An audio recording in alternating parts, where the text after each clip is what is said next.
Okay, this is skin. We reflected the skin. We retained the area around the mammary gland, and this is a male body, so we cannot show all the other structures in the mammary gland.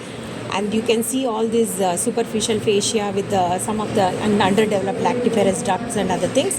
And whatever muscle you can see here, the big chunk is pectoralis major with its nerve supply and the blood supply. It's a branch from the internal mammary vessel.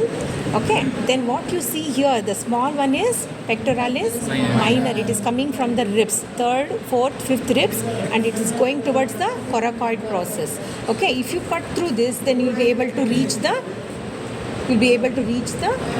ribs. Okay, so this is covered by a fascia that is known as clavipectoral fascia. That also we had to remove to show all these structures. And then coming to the structures or boundaries of the axilla, now I have exposed all these contents. The darker one, bluish one is a vein.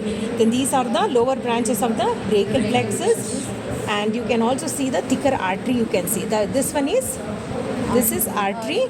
These are the branches of the brachial plexus, white ones. The blue one is the axillary vein, which joins subclavian vein. The axillary artery, this is the third portion. Second portion is below this muscle. First portion is little away. First portion is very small, that's why it gives only one branch. Second one gives two branches, second part of the axillary artery, which is beneath this.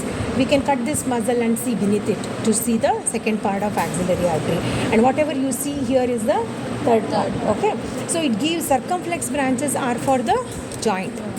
Circumflex, anterior and posterior circumflex branches are for the joint, shoulder joint, and that's what can get damaged during dislocation of the head of the humerus. Okay, so that is very close to the surgical neck, just like axillary artery that is also present around the surgical neck of the humerus. Now, did you understand all these structures? Now, coming to all those boundaries, it has got an apex that is directed inwards, and then there is a base which is covered by skin, and it has got a medial wall, and it has got a lateral wall which is by the latissimus dorsi and other subscapularis, and you also have trapezius and other muscles on the back side.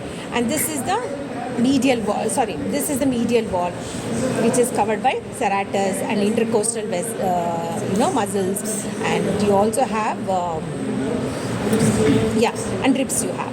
So that is medial, this is lateral, this is apex, this is base. Okay, then this is anterior, which is open, and that is posterior. So what is humerus? Which wall it is? Lateral wall. So this is lateral wall. Understood, all of you? So along with this also you can mention latissimus dorsi also you can mention.